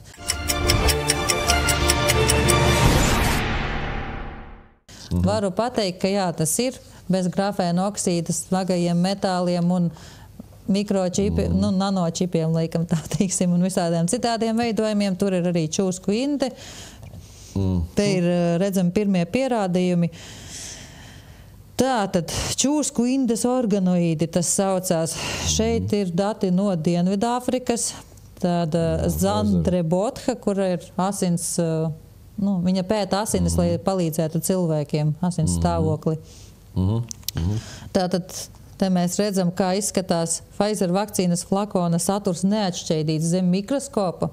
Un blakus ir no zinātniskā raksta. Šobrīd tātad pasaulē vairākas tehnoloģijas. Nav tā, ka viņi slauc čūskas un tieši to čūsku indi vai kaut kādu gliemežu indi patiešo no gliemežiem iegūst un tad visiem miljardiem cilvēku izplata. Nē, tas tiek darīts laboratorijās. Un šeit ir viena no tehnoloģijām, kā paveirot čūsku indi. Un te mēs varam paskatīties arī no šī pētījuma, kā to izdarīt. Tātad iegūst no čūskas indes dziedzerus un veido organoīdus, un tālāk organoīdi kaut kas mazāks kā orgāni. Mazas toksīnu ražošanas fabrikas. Un tas, ko es gribēju uzsvērt, mēs varam paskatīties tālāk. Tātad pieņemsim, šeit ir par vienu koreļčūsku, kura sastopama tikai 2 valstīs pasaulē. Namībijā un Angolā, bet neskapēc zinātniekiem vajag visai pasaules līmenī izplatīt tādu toksīnu. Un tāpat nākamais slaids ir par kobru, kādu no kobrām arī no Āfrikas. Un tad nākamo slaidu varam paskatīties. Šī pati tehnoloģija, tātad te ir dažādi organoīdi no dažādām čūskām. Un tātad ar sarkano ir apvilktas tās čūskas, kuru toksīni tika atrasti. Jā. Un ar oranžo vispār. Tas ir vienkārši, vienkārši no kuriem, te ir viens konkrēts raksts zinātniskais par konkrētu metodoloģiju, bet šobrīd ir iespējams šīs te indes pavairot organismā, principā uztaisīt, mēģina izveidot organismu, lai tas pats ražotu toksīnus. Tā saucamais spike proteīns patiesībā arī ir enzīmi, kur ir ļoti līdzīgi čūsku indes enzīmiem. Principā tas pats par sevi ir inde. Un injicējot, principā, to organismā, tas ir instrukcija organismam ražot, pavairot šo indi. Un tas nenozīmē, ka toksiskās īpašības, neirotoksiskās īpašības viņam kaut kur pazūd. Nē, tas iedarbojas uz nerviem Un ne tikai, kā mēs redzējām, viss kaut kas rodās interesants amiloidoģenēze, tā saucamā gudrā vārdā asinsvados, ja tā indekas, tā saucamais COVID-2 vīrus, kurš lidinās pa gaisu, izsauc, ir aprakstīts zinātniski, ka to mikro tādas veidojumas mazus baltus, mikro. Tad, kad to ielaiž pamatīgā devā un patiešo asinsvados bez nekādas aizsardzības, tad tas izsauc, kā mēs redzējām, var izsaukt, nevienmēr. Ko es vēlos pateikt par flakoniem, nav tā, ka visos ir vienāds sastāvs. Sastāvu neviens nepārbauda. Varbūt kāds pārbauda, bet ne Latvijā. Un sastāvs varie. Tur var būt vairāk grafēna vai mazāk grafēna. Kādā ir čūsku inde, kādā ir, nezinu, konotoksīns vai vēl kaut kas. Bet principā... Skaisti. Jā, un varam paskatīties tālāk. Ja šis vēl nebija pierādījums, protams, kaut kādi burbulīši zem mikroskopa, tad te mēs redzam šī patī Zandre Botha. Viņa paņēma savas asinis un iepilnāja tur pilīti tā pašas Pfizer šķīduma.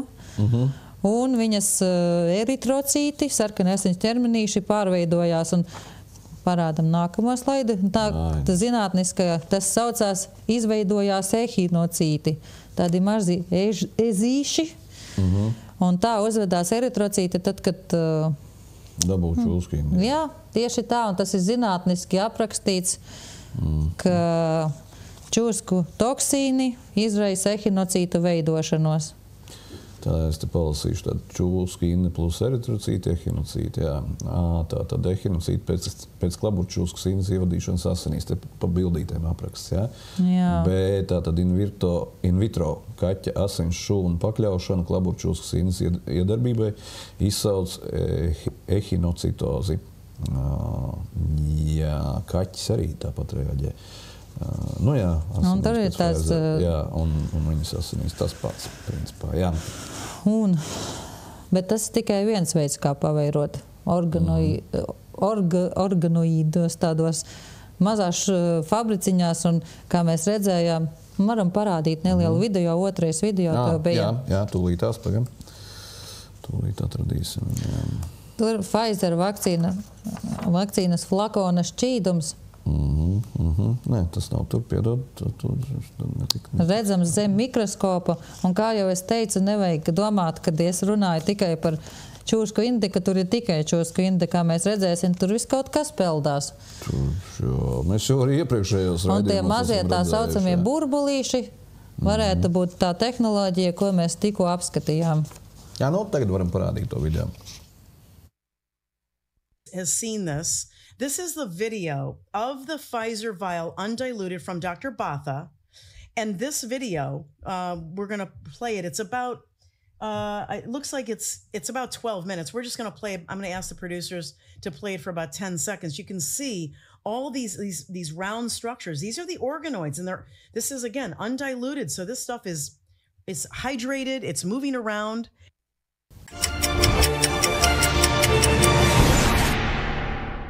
Mēs redzējām pilnīgi nofilmēti organoīdi no konkrēta flakona šķīduma. Ne tikai organoīdi, protams, bet tātad būtībā, kam gadījās tāds flakons ar organoīdiem, tad rēķinieties, ka jūsu organismā tiek ražota čūsku toksīni. Jā. Vienalga, kā mēs to nosaucam, toksīni, peptīdi vai enzīmi, bet vienkārši runājot čūsku indi. Un tas varbūt daudziem ir šokējoši, bet mēs tiešām parunāsim nedaudz arī, kas to visu vada, un paskatāmies tagad par šo. Pasaules veselības organizācijas tātad simbols ir kas? Jā. Zizlis ar čūsku ilgstoši ir medicīnas un medicīnas profesijas simbols. Tas nāk no Asklēpijas stāsta, kur senie grieķi cienīja kā dziedināšanas dievu un kura kults izmantoja čūskas. Tad šī ir informācija no Pasaules veselības organizācijas mājaslapas, kura skaidri un gaiši pasaka, ka Asklēpija zizlis ir Asklēpija kulta simbols. Un tāpēc es aicinu nebrīnīties par visu, kas notiek, jo principā visas darbības vairāk atgādina nevis zinātni, bet kultu.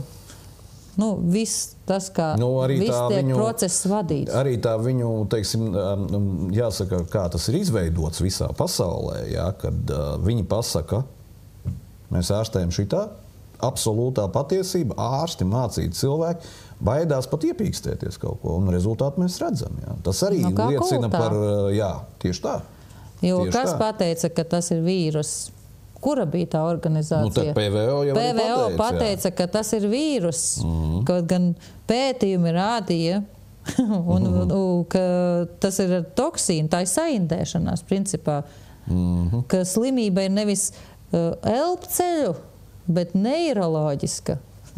Jā, un tad, ja viņu labi tur kaut kas pa gaisu lidinājās, bet tas kaut kas neko īpaši izdarīt nevarēja cilvēkiem, tas ir veseliem cilvēkiem, un tad iebliez ar šito te, un tad, kad iebliez jau asinīs iekšā, tad sākās. Ir tā, ka mēs varbūt nedabojām tik daudz, bet arī Latvijā, es saku, vajag meklēt indētāju. Jo es esmu dzirdējis, piemēram, Madonā man teica, visa iela saslima. Kā ir te visa iela saslima, kur viens ūdensvads gāja visā ielā? Protams. Iespējams, jā. Tas nav vienkārši, ka kaut kas lidinājās, jo Amerikā tiešām cilvēki mira no tā. Vietas bija, kur nemira, bet kāds mira, un tam kādam asinīs bija tie toksīni. Un tad ir jāmeklē, kur viņš tos toksīnus dabūja. Jā. Labs jautājums. Nedaudz pastāstīšu Asklēpija kults. Parādam, jā. Tātad Asklēpijas, starp citu, ir Koronis dēls. Jā, viņa māti sauca Koronis, kurš skaitās modernās medicīnas pamatlicējs un sengrieķu mitoloģijā dziednietības un medicīnas dievs. Ja iedziļinās visā tajā grieķu mitoloģijas stāstā par Asklēpiju, tad vispār nevar saprast, kāds tajam, neteikšu murgam, bet visam tam ir sakars ar medicīnu. Jo tas stāsts ir tāds, ka Asklēpija tēvs iemīlēja Koronis. Tas Koronis ir sieviete, nevis sieviete, bet, lai kas tas būtu par būtni. Bet viņa bija neusticīga, un tad viņš viņu izdomāja, piešmiegt, bet pēdējā brīdī tomēr apžēlojās par savu dēlu un izgrieza viņu no tā Koronis vēdera. Un Asklēpiju mācīja kentaurs. Jā, un viņš kļuva par ļoti tādu meistarīgu dziednieku. Jā. Tāds ir tas ļoti saīsināts stāsts, varat pārbaudīt. Un kāds šeit ir sakars ar medicīnu? Lūdzu, pastāstiet man. Un sakars ir tikai tāds, es pateikšu uzreiz, tā saucamais Asklēpija zizlis. Vienmēr Asklēpiju attēlo ar zizli rokās, ap kuru ir aptinusies čūska. Sakars ir tieši čūskas. Un, kā redzams, būs arī nedaudz norādes uz kentauriem, un Koronis tāds par sevi runā, bet tā visa dziedināšana viņiem notika tā, ka tas nebija nekas, kas saistīts ar moderno medicīnu teorētiski, jo viss balstījās uz ticību. Bija sacelti Asklēpija tempļi ļoti daudzās vietās, lai dziedinātu, vajadzēja nest ziedojumus.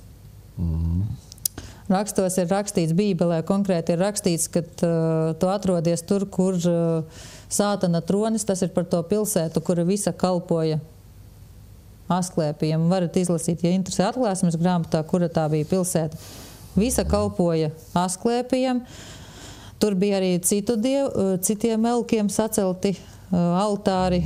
Tanī pilsētā nesa ziedojumam arī bērnus. Tas arī ļoti grūti ir atrast kaut kādu informāciju zinātniskajā literatūrā, bet to arī pat zinātniskā literatūra apstiprina, ka tur tika upurēti bērni.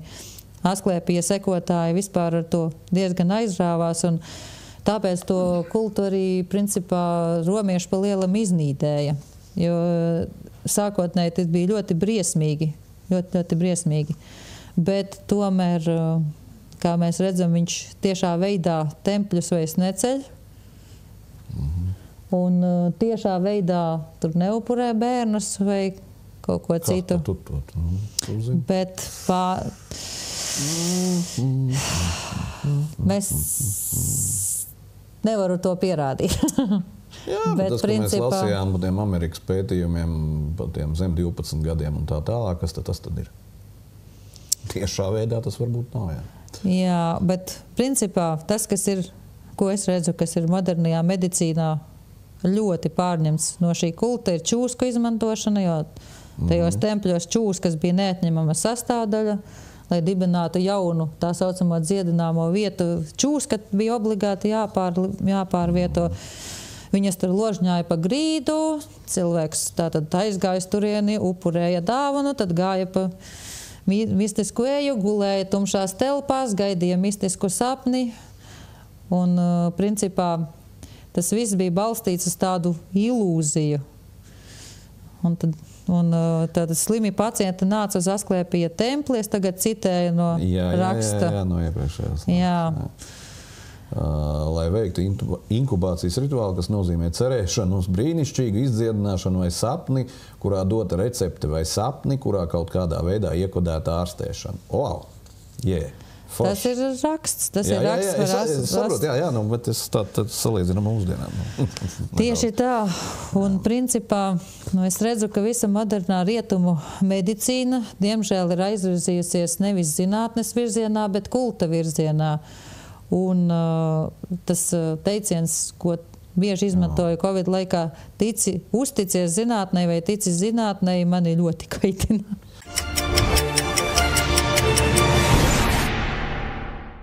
Vēl viena nianse par kultu runājot. Ja? Kulti parasti ir savstarpēji konkurējošas organizācijas vienmēr. Ja? Viņi viens otru ienīst. Un tagad es atcerējos par homeopātiju, kur kā tika iznīcināta, kā tā kulta daļa. Viņi vienkārši mēģina iznīcināt to homeopātiju. Jo tie ir savstarpēji konkurenti, tāpēc homeopātiju ārstē ātrāk. Savādāk, ja?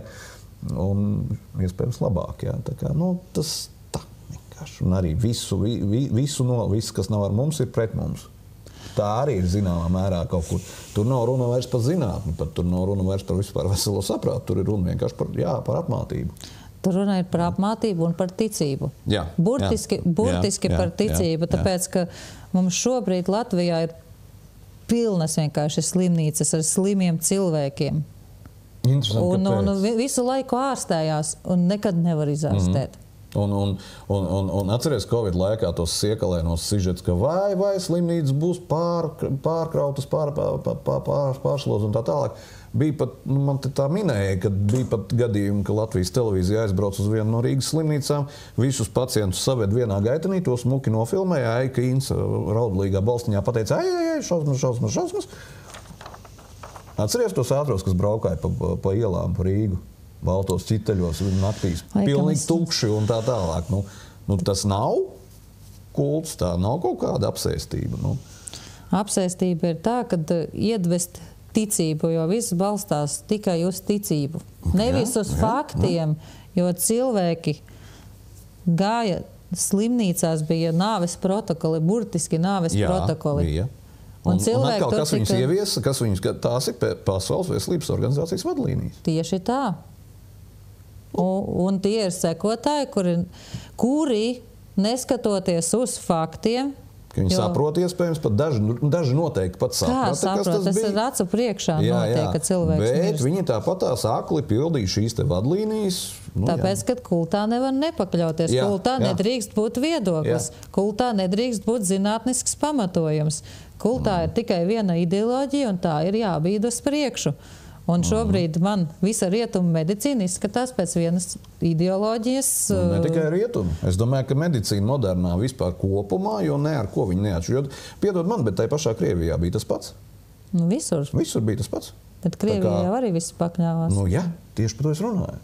Tāpēc, kad ir tāda tā nav rietumu organizācija. medicīna, tā ir pasaules medicīna, godīgi sakot. Jau jāsaka. Rietumi ir tie, kas bīda viņu uz priekšu. Jā, Tam es piekrītu, jā. Kas uzspiež visai pasaulē cauri Pasaules veselības organizāciju, kura nav gudro ārsta sanāksme, bet kura ir milzīgo farmācijas kompāniju sanāksme, kuri tur ir padomnieki, ap 400 giganti tur sastopās un spriež, kas būtu labāks veselībai priekš cilvēkiem. Un mēs varam parādīt tātad.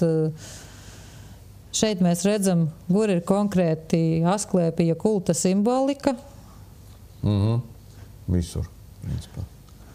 Jā, un starp citu mierīgi darbojas pasaulē organizācijas, kas nesvēl Asklēpija vārdu. Pieņemsim Asklēpija čūsku kodolu dibinājumu, jā, vai fonds. Un ko viņi pēta? Nē, viņi vāc naudiņu, nevis viņi pēta. Nē, viņi vāc arī čūsku indes, vāc informāciju par toksīniem. Un vispār šobrīd ir milzonīga industrija, kas veltīta toksīnu ražošanai. Mēs varam arī parādīt, ja kādam ir ļoti lielas cerības, ka mediķis, kurš ir devis Hipokrata zvērestu, kalpos jums oriģinālais Hipokrata zvērests. Zvēra pie Apolona dziedinātāja, pie Asklēpija, pie Higiejas un Panakejas un pie visiem dieviem un dievietēm, piesaucot tos par lieciniekiem, ka pildīs šo zvērestu un rakstisko vienošanos atbilstoši savām spējām. Un saprašanai, tad turpinās, pie kam jāsaka, ka, kur ir oriģināls arī, jāsaka, ka mūsdienās viņš vēl ir pielabots jau, jā. Vismaz mums te Latvijā Stradiņos, jā. Ja mūsdienās ir tā, ka patiesībā visas institūcijas, kuras sagatavo medicīnas studentus, izveido savu zvērestu. Latvijā ir cits, bet tas nenozīmē, ka oriģināls paliek oriģināls, un oriģināls zvēr pie Asklēpija. Jā.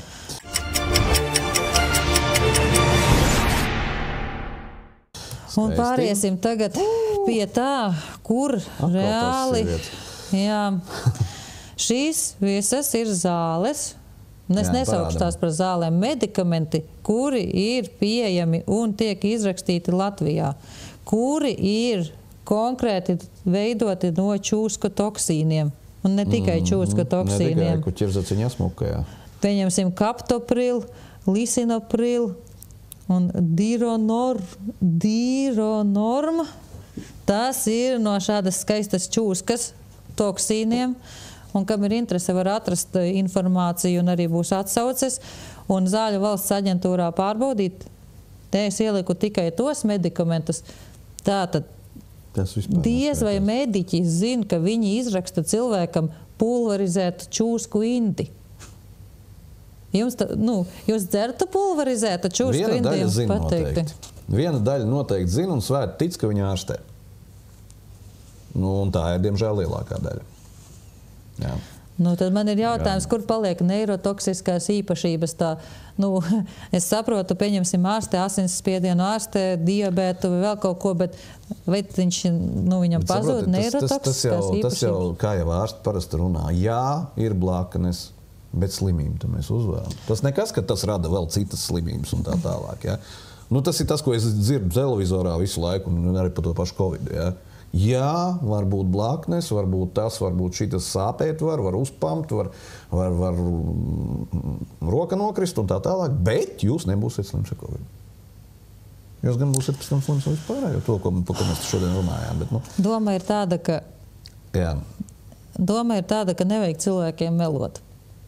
Ja tā ir čūsku inde, tad tur jābūt rakstītam čūsku inde.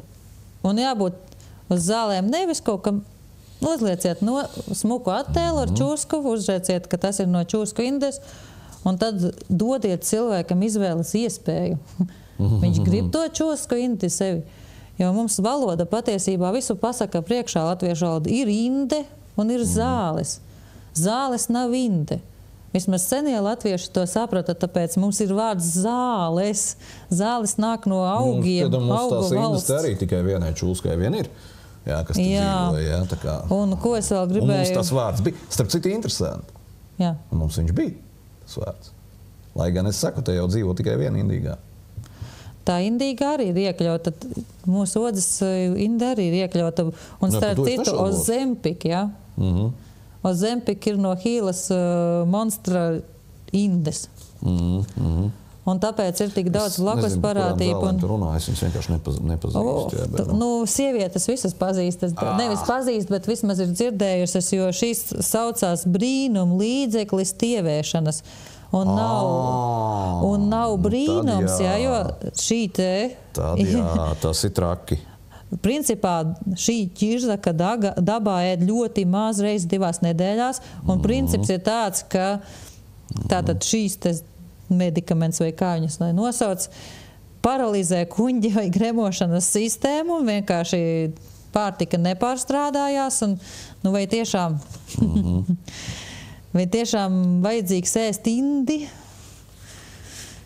Un neviens nepasaka, ka tas ir inde pārdot vienkārši kā brīnumlīdzekli, kur mēs vēl redzam vēl ir arī no gliemežiem, un vēl no tā monstra parādam, Un te ir konkrēti medikamenti, ja kāds mediķis skatās, varbūt padomāt, izrakstīt. Par šito gan es nebūtu tik ļoti pārliecināts, ka te kāds padomās, jo, kā mēs jau runājām, tas ir kults.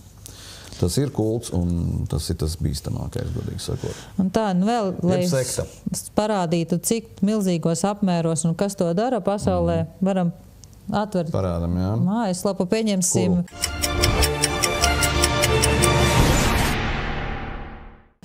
Pēdējo genotauru. Tūlīt atvērsim. Nomainam pirmo burtiņu un dabūjam kentauru.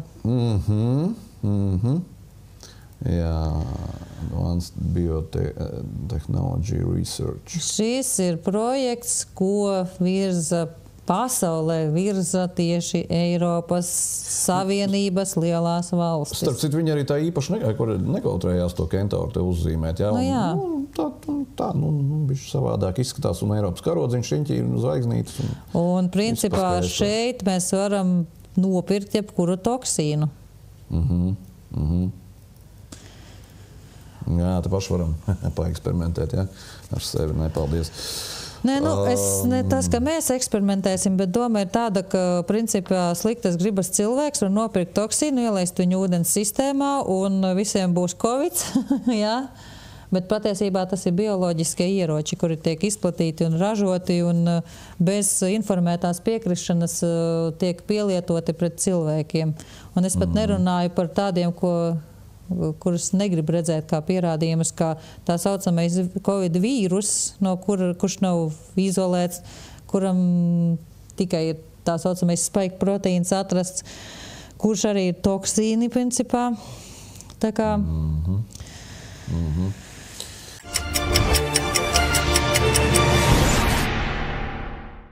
Un pēdējais slaids mēs tik neliels apkopojums, kur tad tās indes kopumā ņemot. Tas nav tikai medikamenti, vakcīnas, tātad tas ir, protams, kultu un reliģisku grupu darbība, ļoti īpaši par to zinātniskos rakstus neraksta.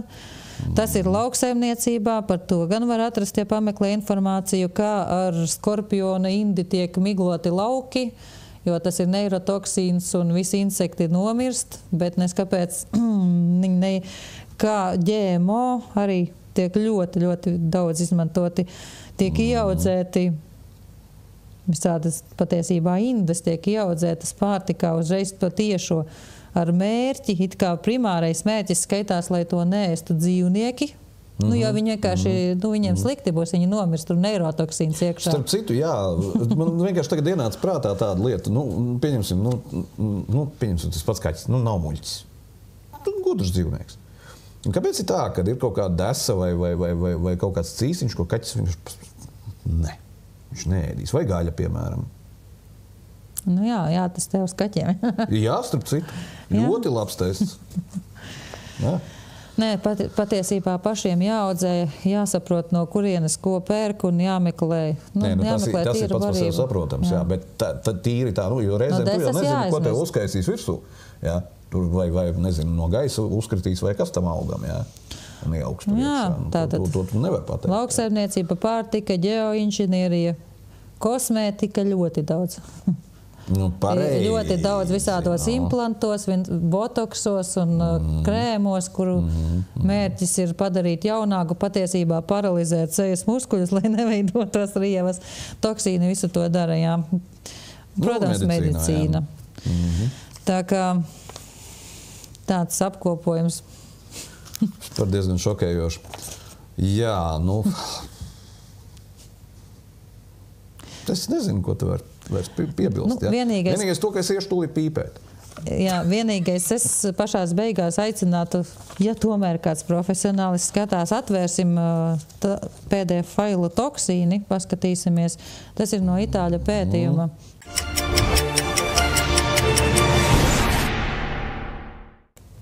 Tas ir ļoti svarīgi arī pieminēt. Jā. Te bija, Pamēģini pagriezt viņu horizontāli.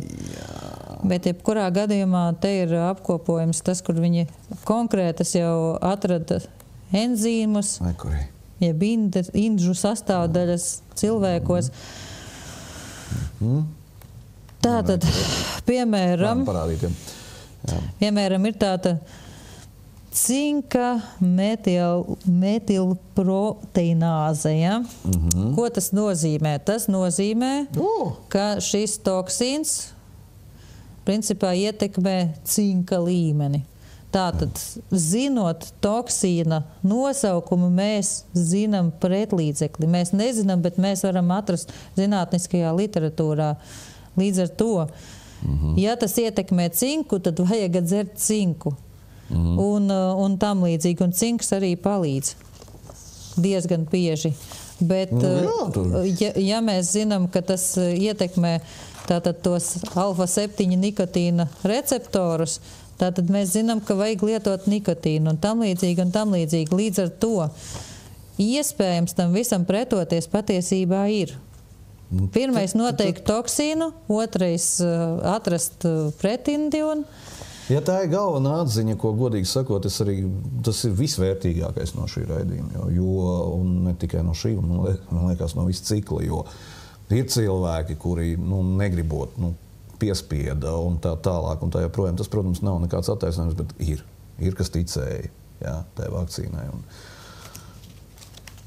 Un ja ar šiem raidījumiem mēs viņiem varam palīdzēt, tikt no tiem baltajiem briesmoņiem vaļā un ne tikai no tā vien, vismaz daļēji, tad tas jau ir uiku vērtīgi. Jā. Paldies tev, Anna, par to visu, ka tu šito esi izrakusi. Jā, paldies, Anna, un laikam jau, manuprāt, jau šis ir šo raidījumu, vispār visu šī cikla galvenais raidījums un pats vērtīgākais manā skatījumā, jo ja tiem cilvēkiem, kur to kļūdu ir izdarījuši un tagad apjēguši, kas tas ir, ja mēs varēsim viņiem palīdzēt kaut daļēji apkarot tās sekas, kuras katram ir, ja mēs zinām, ka sekas ir, tad tas jau ir wow, paldies tev par šo visu. Principā, es gribu pateikt to, ka mēs nevaram iztikt pavisam bez ārstiem. Tāpēc es ieteiktu atrast ārstus, un patiesībā, ja pameklē, var redzēt, kuri tomēr izteicās pret šo visu, un bija tādi, un atrodiet lūdzu ārstus, pilnīgi ar visu jūs paši netiksiet galā, un pat, ja viņi nav iedzinājušies, kurš enzīms ko izsauc, bet viņi zina, tas nav vajadzīgs. Viņiem ir tas, kas darbojās, un tas, kas palīdz. Vienkārši, ja tas palīdz... Tabuliņi mums arī ir. Ja tas palīdz, tad tas palīdz, un viss un palīdzēt ir galvenais mērķis. Un tagad pavisam īsu apkopojumu, jo es 10 stundas nevaru te runāt par visu, kas palīdz, un visu pamatot ar zinātniskiem rakstiem, bet tātad, ko es esmu dzirdējis no amerikāņu ārstiem un citiem speciālistiem, kas palīdz pret bioloģiskajiem ieročiem, par ko mēs runājām visus iepriekšējos raidījumus un arī šajā. Tātad nikotīnu mēs jau minējām, tātad nikotīns, C vitamīns ir indes čūsku, kurus C vitamīns vienkārši sagriež. Elementāri C vitamīns. Būs grūti noticēt, bet zeme... Es runāju par to citronu, arī atceries, bija Covid laikā arī par to citronu. C vitamīns indes daļu ne visas, tāpēc ir tik daudz, lai ierocis darbotos. Lai nebūtu izējas, lai nebūtu viena universāla šī tātad zeme. Burtiski. Zemē ir baktērijas, kuras neutralizē daudzas no nanotehnoloģijām. Un arī ivermektīns patiesībā ir iegūsts no augsnes baktērijām. Tāpēc tie cilvēki, kuri strādā pie zemes, jau ir daļēji, burtiski zeme. Un pirts arī pie noteiktām temperatūrām daļēji dažas no tām nanotehnoloģijām vienkārši sabirst. Latviešu tālāk ķīmiskās trases svīšana vienkārši vajag svīst. Tāpat ir pirts vai arī daudz sportot, jo caur sviedriem ļoti daudz. Tikai tāda neliela piebilde. Es savu organismu uzskatu par salīdzinoši veselu. Un kopš tā Covida man sākās nenormāla svīšana. Vienalga, kādu fizisku aktivitāti es svīstu. To nevajag uztvert kā problēmu, un ar to nevajag cīnīties, jo caur sviedriem izdalās visādi metāli un draņķi, citi draņķi, un tas ir zinātniski pierādīts. Nevar vienkārši 10 stundas runāt. Tātad, un tieši par tādām jau advancētākām tehnoloģijām runājot tumsa. Vienkārši esot 18 stundas tumsā, ja kādam liekas, ka viņam ir kaut kādi nanodoti vai kurš zina, kas tas ir, tumsa reāli, vienkārši viņi neutralizējās. Un atceramies arī, kas visu šito uztur nanotehnoloģijas. Elektrība, magnētiskie lauki, antenas un tam līdzīgi. Es saprotu, ka visiem nav iespēja, bet, ja ir pavisam čābiski, tad vajag mēģināt izvairīties no vietām, kur ir, tas viss ļoti blīvi. Vienkārši uz nakti var atslēgt elektrību kaut vai, tas arī palīdz. Ne tikai elektrību, internetu, elektrību. Jācenšas gulēt. Telefons prom. Ir jau tā faķīri, kas runā pa Faradeja būriem, ka jābūvē riņķi apgult un tā tālāk. Arī. Citi domā, ka vajag mājas taisīt zem zemes. Es tam nepiekrītu, jo cilvēkam ir vajadzīga saule, un saule ir ļoti vērtīga. Principā, patiesībā tradicionālais latviešu dzīvesveids ir veselīgs. Tāpēc jau viņi mums tas vēpē ārā, laikam tā. Un es nedomāju tradicionālais latviešu rīdzinieku dzīvesveids. Es domāju, tie, kas strādā pie zemes, tie, kas iet pirtī, tie, kas dzīvo, vienkārši ēd savus izaudzētos produktus, vai arī zina, kur nopirkt tīru. Uz to mums arī jāatgriežās pie tā. Bet paralēli, lai mums saveidotas visādas institūcijas, viņas arī varētu veikt pētījumus, kā mēs varam izvairīties, ja kādam trāpās riktīgas deva. Jo dēļ tās pašas desas un viss pārējais, neteikšu, ka es ļoti veselīgi ēstu, acīm redzot, mums nonāk tas viss. Šā vai tā, bet viņš nonāk arī ar plasmasas tomātiem, arī ar vēl kaut ko. Varbūt, ka tas ir tas, ko es svīstu ārā, jo pašas vakcīnas man nav. Bet acīm redzot, arī ar gaisu droši vien visas tās pašas ķīmiskās trases un tā tālāk, kuru nav, kā mēs labi zinām. Parunāsim par to kaut kad, ja Dievs dos. Dos. Tā kā paldies tev, Anna, atkal milzīgs darbs izdarīts, un es saku, šoreiz man tad gandrījuma sajūta, kad arī pozitīvs tas rezultāts. Galvenais, ka ir rezultāts. Tā kā, tad gaidām par ķīmiskajām trasēm, un es eju pīpēt. Atā visiem.